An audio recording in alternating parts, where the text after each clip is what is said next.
Hi there, I'm Birgit O'Connor and welcome to my studio. Today I thought it would be a lot of fun to paint a little rainbow zebra. And basically what we're going to be doing is working with the wet on dry technique, which means the paper surface is dry and then we're going to add color to the area that we want to work on. But then we need to add enough water so the color has a bit of movement to it and that it's transparent so that the light can go through the color and reflect off the paper surface to give it that wonderful jeweled-like effect. Now, I think you're going to have a lot of fun with this, and if you want the PDF line drawing, just go to the description below and you'll find a link, and then just transfer that over to your watercolor paper. And how I like to transfer things is I like to take the line drawing, bring it up to a window, allow the light to come through, and then put my watercolor paper on top and then just trace over it. That's the easiest way to do this. Now, if you find that you don't have enough light coming through that piece of paper, you can always transfer it to tracing paper first and then put it up to the window, and that should allow more light to come through. So let's get started and have some fun. I'm just going to grab my teal blues, maybe start with my largest shapes first. Let's look at it. I'm going to start with my large shapes, the ears, and then work my way down to the details, I think, last.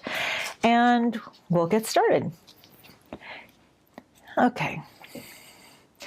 I'm working on dry paper. And I'm thinking, is this the color that I want to use? I think so. And as I get down here, maybe I'll give it some little hairs just by brushing back. Take a little purple and drop that in. Let the color run just for fun. I like our teal green, so I'm mingling a lot of different colors in here. I just want to see what happens. Just drop in a little bit of color, take your time. I think I like that purple. And I intentionally wanted to stay with those teals, so let's see if I can stay with that. Let's go from the outside. That's a little dry. Get a bit more water in there so it can move. I know that's the big fuzzy ear. That's the part that comes down. That's that spot. This should be white. I think this area has the color, so you know what? I'm just going to go ahead and make that have the color. I was going to do the yellow, but that magenta is pretty neat. So I'm going to bring the magenta down. Just like that. Maybe get more of that magenta down here. I'm trying to leave a white space in between. What if I go to the yellow? Is that going to look all right?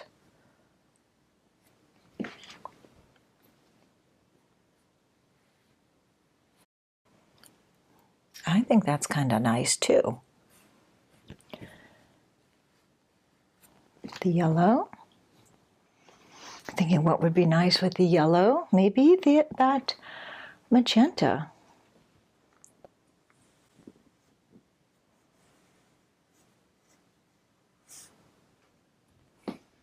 Maybe clean that up. Let's see, that I'm leaving that white space in between. So I need to come down here.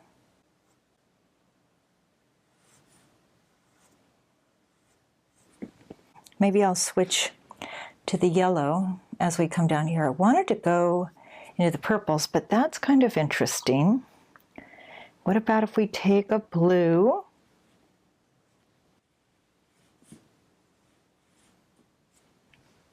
Just play with your color.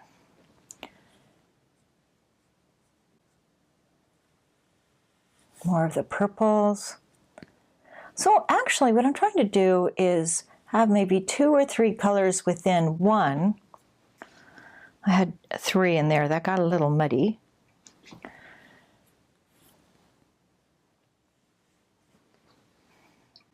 What about if we take that blue down here?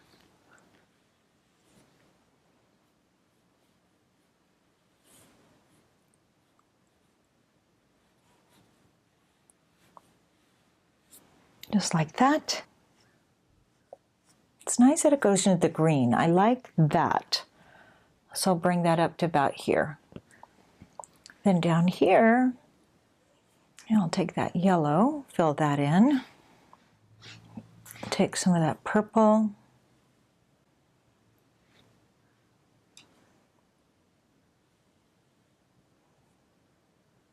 So I'm trying to either come down with one color, one like the purple, and then maybe in the middle change it and let it run into the other color. And maybe add the little bit of the yellow to turn it into a lighter green. Just try not to put too many different colors in there. Okay, I like all that fun stuff that's going on here. And then I need to try to go up into that area. So what I could do is turn my paper a little bit so I can access those lines a little bit better, and that way I'm not really seeing it as a zebra. I'm just looking at lines.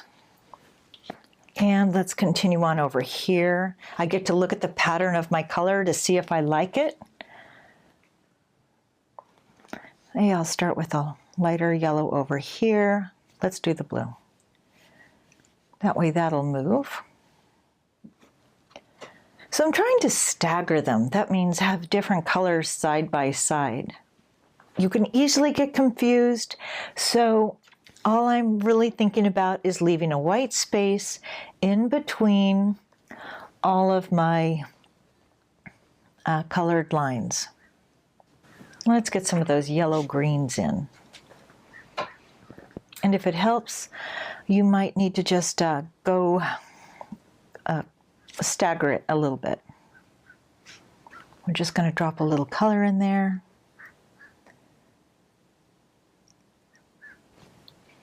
And a little bit along the pencil line so we can see them. Let's see, we've got our eye there.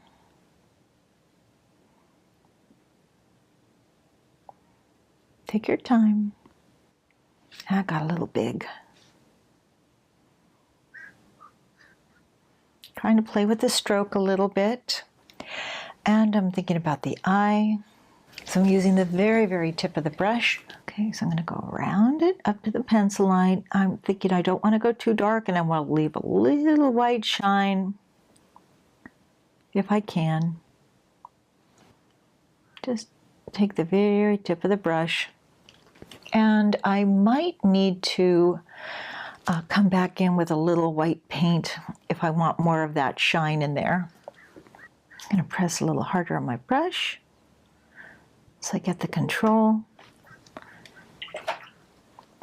And add a bit of that yellow.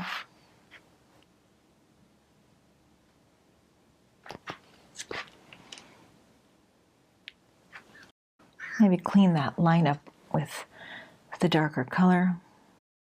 Maybe a little yellow over there. Okay, then we're coming down into the nose. I should be careful not to go too dark too fast.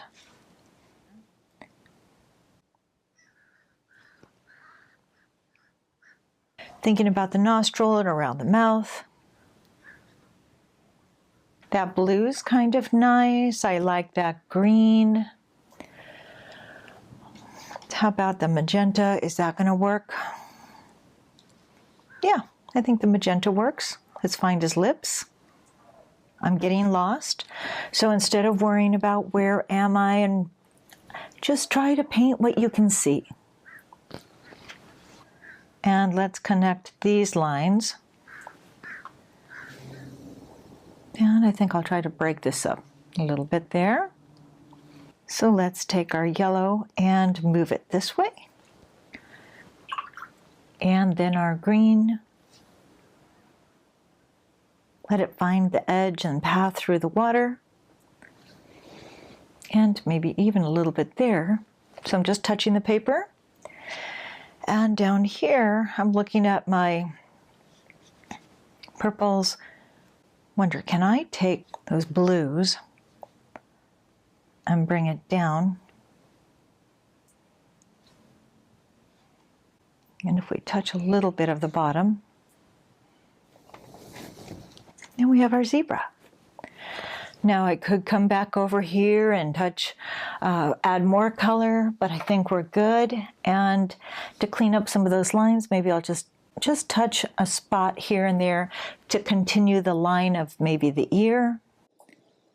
Just touch it. And this one here, maybe just something like that, maybe just the top, and that's it. Well, thank you so much for joining me today. I hope you had a great time moving all those colors around and creating a wonderful painting. And if you have any questions or comments, don't forget to put it in the chat there. And I'd love to hear how it went for you. So until next time, have fun and happy painting.